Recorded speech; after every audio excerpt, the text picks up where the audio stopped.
Hi guys, just finished my shift, got my Wexford jersey on. I'm a local now. Alfie's in the back to greet me. Hey, Alf. Ah, good boy. Um, yeah, it was a dozy day, I would call it. I forgot my wallet with my bus pass in it, my public services card, which just tell you all you need to know. Also missed the bus, so I had to find alternative means of getting in, but that was okay in the end. Yeah,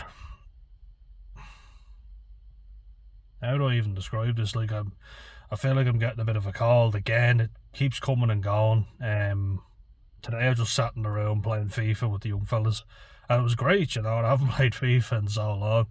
Both of them beat me, but only by a goal and extra time and a penalty shootout. Mind you, one of the fellas was playing with Wolves. I got 2 red cards in that game, and then 1 red card in the other. Played better actually when I went down to 10 and 9 men.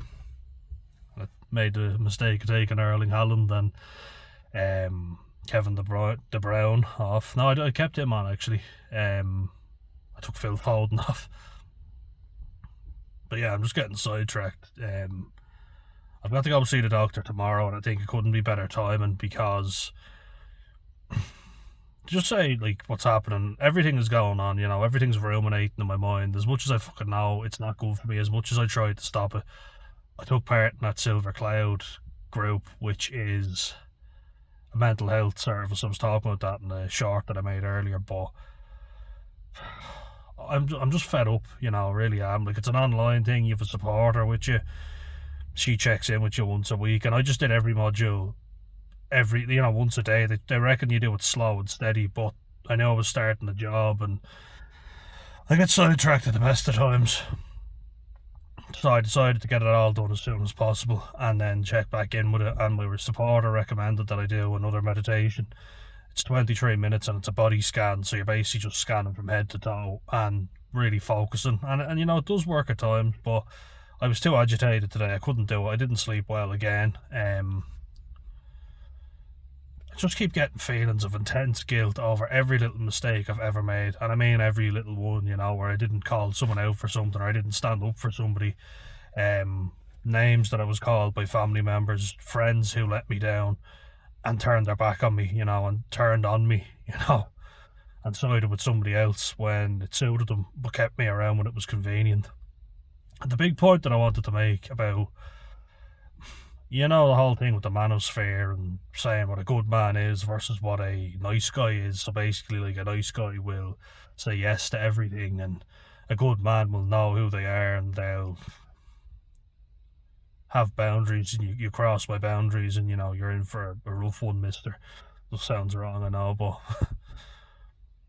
that's all well and good. But what if you've never had any friends? What if you've struggled your entire life with no one to back you up? And that's why I keep fucking talking about it. I mean, I drive myself insane, so I'm grateful to everybody who's stuck around to listen to me shite on all the time. Believe me, I understand I sound like a broken record. But the reason for that is because there was never any stability, I couldn't count on anyone. People would physically do me wrong and my own family wouldn't stand up for me, and I have a hard time admitting that because people I still love, people who I care deeply about, who say, if I'd known. And I'm kind of like, yeah, if you'd known, you would have done nothing, because you did know and you did nothing. And that's very difficult for me to admit. And my family keep telling me to get therapy. Whenever I go to therapy, they always say the same thing. Parents aren't perfect, they're fucked up people themselves, just living out their fucked up existence. Perhaps your mum was scared of your dad and all this stuff, and I'm kind of like, oh yeah, perhaps. But I know she wasn't.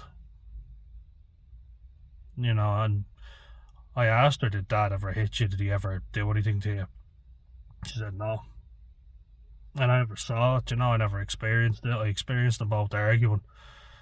And she argued when she was angry at him, when he pissed her off. They both fought in front of me and my brother when we were only 5 and 3 years old, and that has fucked me up beyond repair in many ways.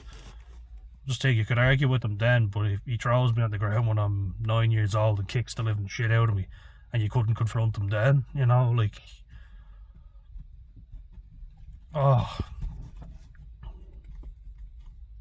And I brought that up in therapy, and they just kept siding against me. And that happens a lot, you know. There's a channel that I like watching, Daniel Mackler, and he said the same thing, you know, they always side with the parents for some reason. And I love my mum to bits, you know, I've posted things with her. I know she had a fucking hard time. And she's gone to classes herself, and I think it's great because she's not the kind of person that would normally do that, you know. And I think she's been through a lot.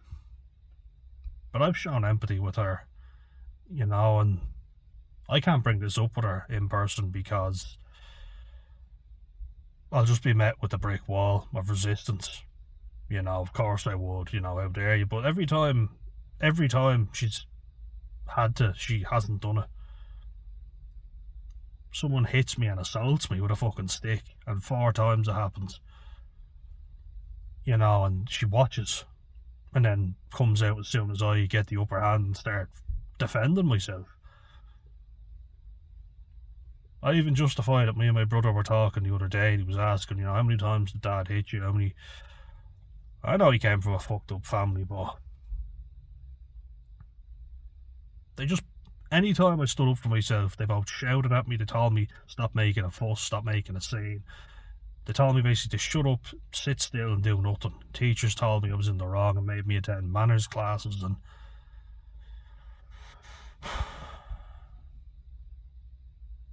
you know, I sent a message to As I Am, the autism awareness website in Ireland here, and it's basically gone, I've pushed through. I've done as much as I fucking can. I can't do any more. It's done. It's given me the ability to make this channel, but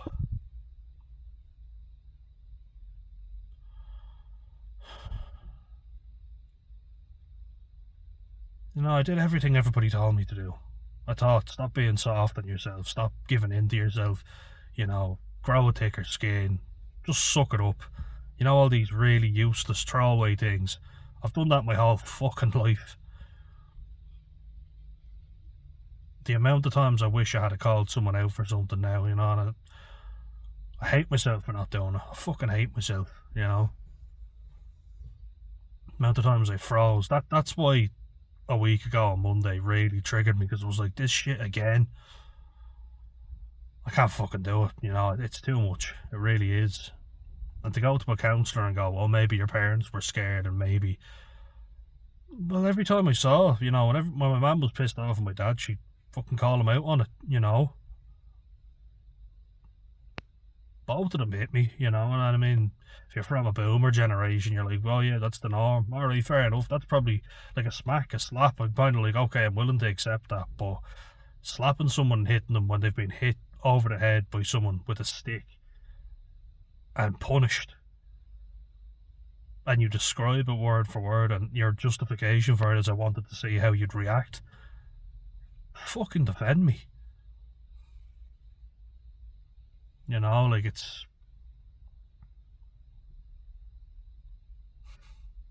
Like, not drink. I haven't drank. I haven't given in to myself, and I'm nearly 2 months sober. I'm staying on my medication. I had to take another clonidine today because it's just too much. I can't cope at the minute. You know, my heart is fucking pounding in my chest.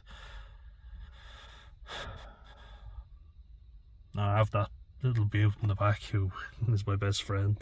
Look at him, he's tired, God love him. Yeah, good boy. You know, and I love him to bits. Like, I beat myself up for weeks after what happened with him getting attacked, but the truth of the matter is, I got out of the car, I ran over to make sure he was okay, and dog shouldn't have attacked him. You know, my brother should have been a bit more careful, but I'm not blaming him, because you should be safe.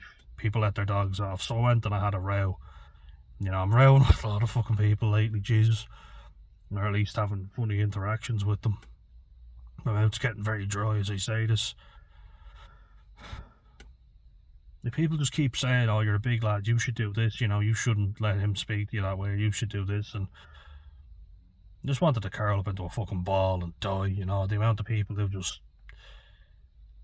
turned and would start laughing at me and joining in, people who I considered friends who would just start laughing at me and not defend me. I'd get angry and start throwing things back at people, and it was always everyone versus Dan, everyone against Dan, the big aggro kid, from my dad saying he's acting like a fucking retard again.